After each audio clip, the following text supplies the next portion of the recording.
लखनऊ की वो सर्द रात थी जब मैं पहली बार उस मकान में पहुंची, जो कि मुझे दफ्तर के तरफ से किराए पर मिला था। पुराना था, पर बाहर से देखने में बेहद खूबसूरत ऊंचे गेट, जालीदार खिड़कियां। मकान ऐसा लग रहा था मानो किसी पुराने राज को छुपाकर खड़ा हो। दरवाजा खोलते ही अंदर की नमी ने मुझे घेर लिया। दीवारों पर न जाने कब के दागर थे और हल्की सी सीलन की गंध भी थी। फिर भी मुझे अपने अकेलेपन से लड़ने के लिए जगह चाहिए थी। बस कुछ दिन, मैंने खुद को समझाया। पहली रात सब सामान्य रहा। सारा सामान जमाने में वक्त लगा और थकान इतनी थी कि बिस्तर पर गिरते ही नींद आ गई। लेकिन आधी रात को अचानक मेरी आंख खुली। कमरे में अंधेरा था, सिर्फ बाहर के लैंप पोस्ट से आती हल्की रोशनी दीवार पर पड़ रही थी। तभी मुझे साफ सुनाई दिया एक धीमी फुसफुसाहट। अन्विता, सो रही हूँ? मैं बर्फ की तरह जम गई। कोई था, या शायद मेरे दिमाग का खेल। दिल जोर से धड़क रहा था। कानों में आवाज़ अब भी गूंज रही थी, इतनी पास जैसे कोई झुककर मेरे कानों में बोल गया हो। मैंने हिम्मत करके आसपास देखा। कमरा खाली था, खिड़की बंद, दरवाज़ा में भी भीतर से कुंडी लगा हुआ था। मेरी सांस अटकने लगी। फिर वही आवाज़ आई और बोली, तुम सुन सकती हो ना? इस बार आवाज़ इतनी साफ थी कि मेरे रोंगटे खड़े हो गए। मैं उठकर लाइट जलाना चाहती थी, मगर जैसे मेरा शरीर भारी हो गया हो, हाथ पांव हिलाना मुश्किल हो गया हो। नींद और जागने की बीच की हालत थी, कुछ पैरालिसिस जैसा। आंखें खुली थी, पर मैं हिल नहीं पा रही थी और वो आवाज़ लगातार कानों में गूंज रही थी। मुझे यहाँ बहुत वक्त हो गया है, अब कोई तो है बात करने के लिए। ये सब सुनकर मेरे होंठ कांप रहे थे, पर आवाज़ नहीं निकल रही थी। पूरा शरीर पसीने में डूब गया। मैं बस यही चाहती थी कि ये सपना हो। कुछ पल बाद अचानक सब खामोश, जैसे कभी कोई था ही नहीं। और तभी मेरा शरीर ढीला हो गया। मैं उछलकर बैठ गई, लाइट ऑन की और चारों ओर पागलों की तरह देखने लगी। कमरा खाली था, मेरी सांसें तेज थी, दिल जैसे सीने से बाहर आ जाएगा। मैंने खुद को समझाया, शायद सपना था, थकान की वजह से मेरे दिमाग ने खेल खेला होगा। लेकिन उस रात के बाद से हर रात कुछ न कुछ होने लगा। कभी चादर हल्की सी खिसक जाती, कभी कमरे में किसी के चलने जैसी आहट, और हमेशा वही फुसफुसाहट धीमी मगर इतनी पास जैसे कोई अदृश्य शख्स मेरे तकिए के बगल में बैठा हो। वो आवाज़ मुझसे कहता, जब तुम सोती हो तब मैं तुमसे बात करता हूँ। उस शख्स की आवाज़ ने मेरी रातों की नींद छीन ली। उस रात के बाद मैंने तय किया कि अब इसे सपना कहकर नजरअंदाज नहीं कर सकती। ऑफिस में दिन के वक्त सब सामान्य लगता, लेकिन रात होते ही बेचैनी बढ़ने लगती। लगता जैसे कोई अदृश्य आंखें हर वक्त मुझे देख रही हों। तीसरी रात को मैंने साहस जुटाकर मोबाइल का वॉइस रिकॉर्डर ऑन किया और तकिए के पास रखकर सो गई। सोने से पहले खुद को समझाया, अगर कुछ भी असली नहीं है तो सुबह इस रिकॉर्डिंग में सिर्फ मेरी खर्राटे होंगे। लेकिन सुबह जब फोन उठाया तो हाथ कांप रहे थे। मैंने प्ले बटन दबाया। शुरुआत में बस मेरी सांसें थीं, फिर अचानक एक फुसफुसाहट की आवाज़ आई, अन्विता, आज मत डरो, मैं तो हमेशा यहीं था। मेरी पूरा शरीर सुन पड़ गया। आवाज़ इतनी साफ थी जैसे कोई ठीक मेरे कान के पास बैठा हो। रिकॉर्डिंग आगे बढ़ती गई। तुम सोते हुए कितनी शांत लगती हो, लेकिन अंदर से तुम बहुत अकेली हो ना? तुम्हें वो रात अब भी याद है जब तुम खिड़की के पास खड़ी रोई थी? किसी को नहीं बताया था ना? मेरे हाथ से फोन लगभग गिर गया। वो सच जानता था। वो बात मैंने कभी किसी से नहीं कही थी। रिकॉर्डिंग अचानक भारी सांसों में बदल गई। फिर गंभीर आवाज में वो बोला, तुम्हारा चेहरा सोते हुए कितना सुंदर लगता है। काश मैं देख सकता कि तुम्हारी आंखें डर से कैसी लगती हैं। मैंने रिकॉर्डिंग यहीं बंद कर दी। दिल की धड़कनें इतनी तेज थीं कि सीना फटने लगे। अब शक की कोई गुंजाइश नहीं थी। ये मेरे दिमाग का खेल नहीं था।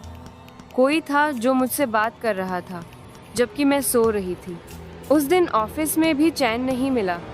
चेहरे पर थकान, आंखों के नीचे गहरे काले घेरे। सबने पूछा, ठीक हो ना? मैंने हाँ में सिर हिला दिया, लेकिन भीतर से मैं टूट चुकी थी। रात को घर लौटते ही मैंने पड़ोसन से थोड़ी बातचीत करने की सोची। शायद इस घर के बारे में कुछ पता चले। नीचे वाली मंजिल पर रहने वाली एक बूढ़ी औरत थी, शकुंतला देवी। जब मैंने उनसे पूछा तो उन्होंने आंखें चुरा लीं। पहले तो टालती रहीं, लेकिन फिर धीरे से बोलीं, बिटिया, ये घर बहुत दिनों से खाली पड़ा था। तुमसे पहले जो लड़की यहाँ रहती थी, वो भी रात को आवाजें सुनती थी। क्या हुआ था उसे? मैंने कांपते हुए पूछा।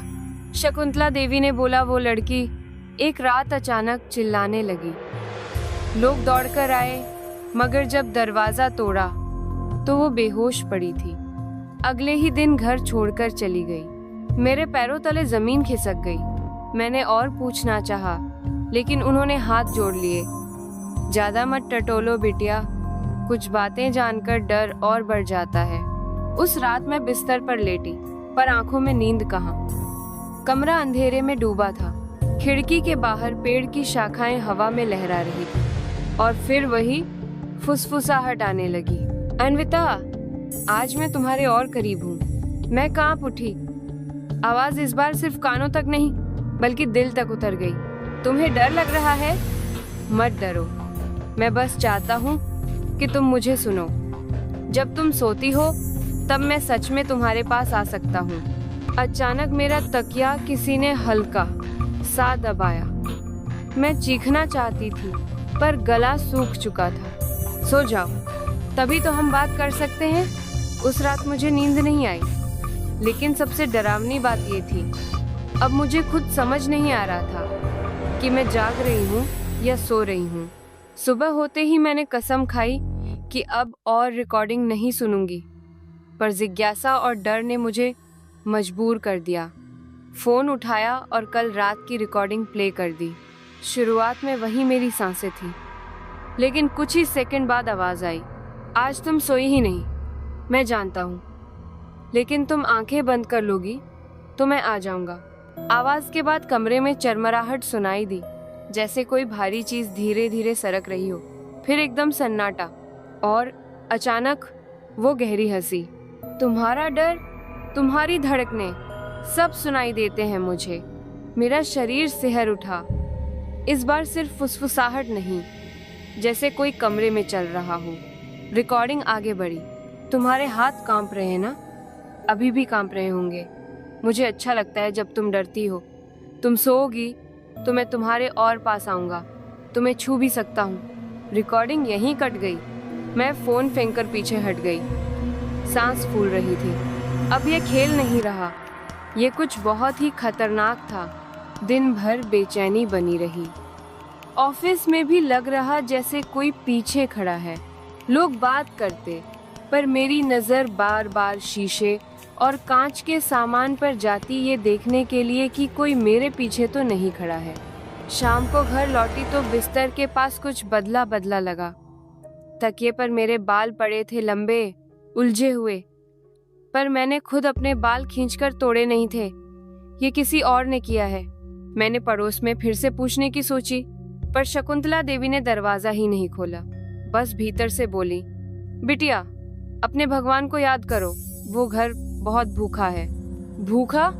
मैंने कांपते हुए दोहराया, पर उन्होंने कुछ नहीं कहा। उस रात मैंने तय किया कि लाइट जलाकर सोऊंगी, लेकिन आधी रात को अचानक लाइट अपने आप बंद हो गई। पूरा कमरा अंधेरे में डूबा, और तभी वही आवाज आई, लाइट बंद करके ही तो मजा आता है अन्विता। मेरे गले से चीख निकल गई, पर मेरी चीख दब गई जैसे किसी ने मेरा मुंह पकड़ लिया हो। मेरी सांस घुटने लगी। वो बोला, मत चिल्लाओ, अभी वक्त नहीं आया, बस मेरी बात सुनो। मैं हिलने की कोशिश कर रही थी, मगर मेरा शरीर फिर उसी पैरालिसिस में फंसा हुआ था।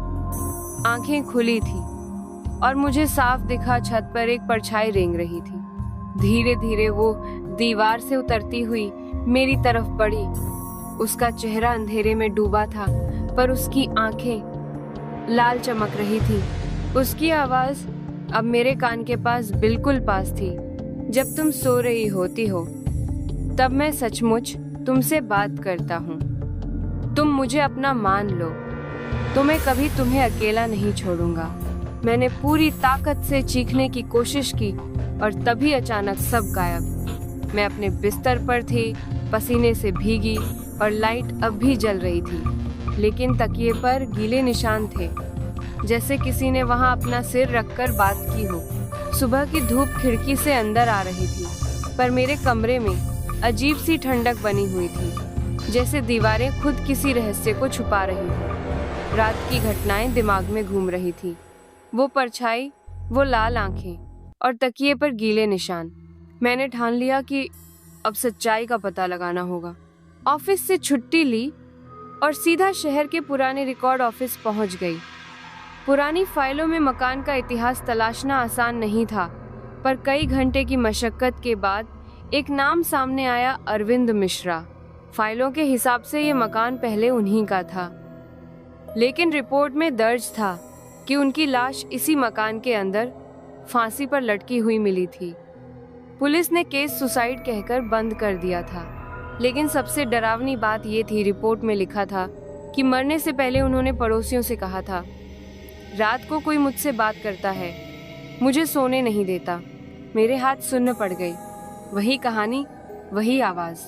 मैं फाइल बंद करके बाहर निकली। सड़क पर गाड़ियों का शोर था, पर मुझे ऐसा लगा जैसे कोई लगातार पीछे चल रहा हो। जब पलटी तो कोई नहीं था, लेकिन हवा में अब भी वही फुसफुसाहट गूंज रही थी। अब तुम भी जान चुकी हो ना, फिर भी यहाँ रहोगी। उस रात में मकान लौटी तो दरवाजे के बाहर हल्की सी गंध महसूस हुई, जले हुए तेल और पुराने लोहे जैसी। अंदर घुसते ही गंध और तेज हो गई।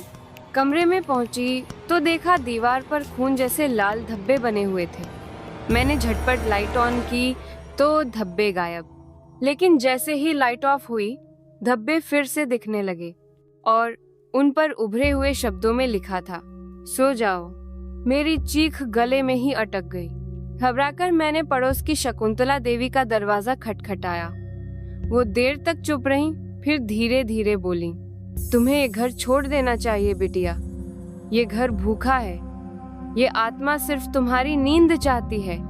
जब तुम जागती हो वो कमजोर है, लेकिन जैसे ही तुम सोती हो वो तुम्हारे और करीब आ जाती है। तो मैं क्या करूं?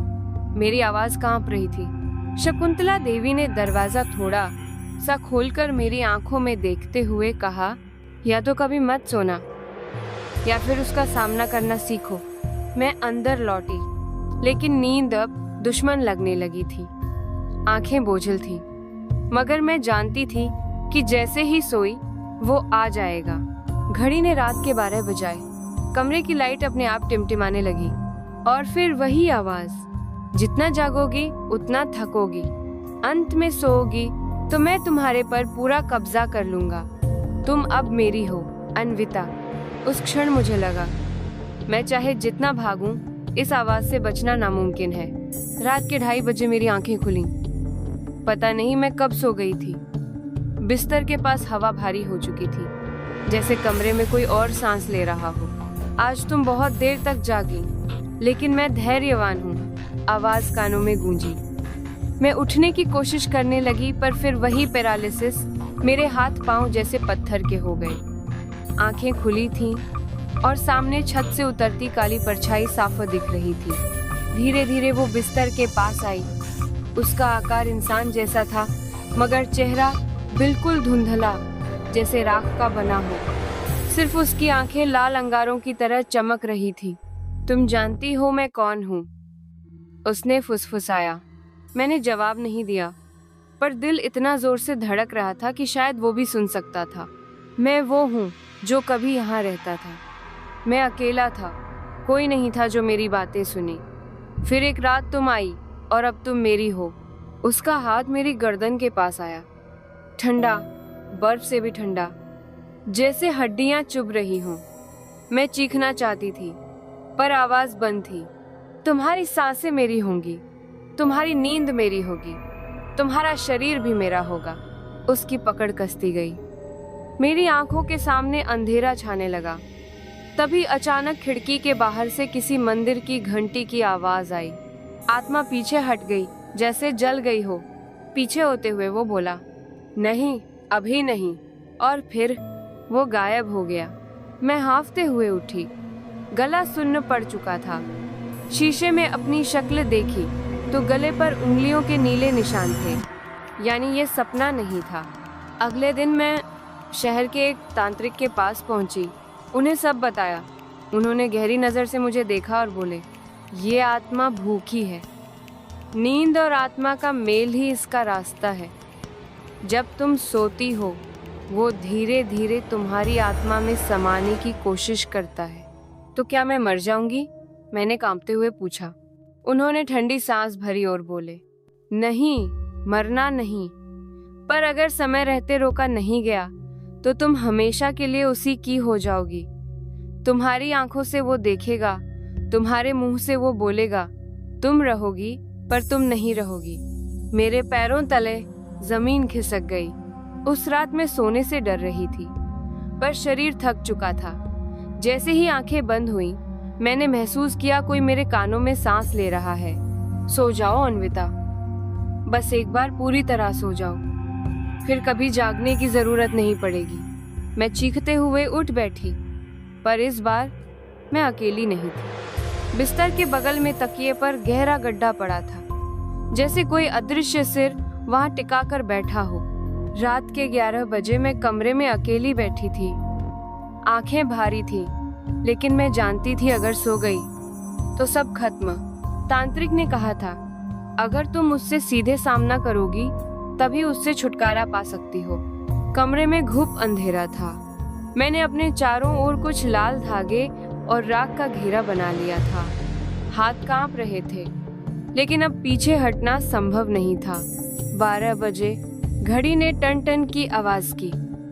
हवा अचानक ठंडी हो गई, दीवारें चरमराने लगी, और फिर वही आवाज, अन्विता, तुम मुझे बुला रही हो?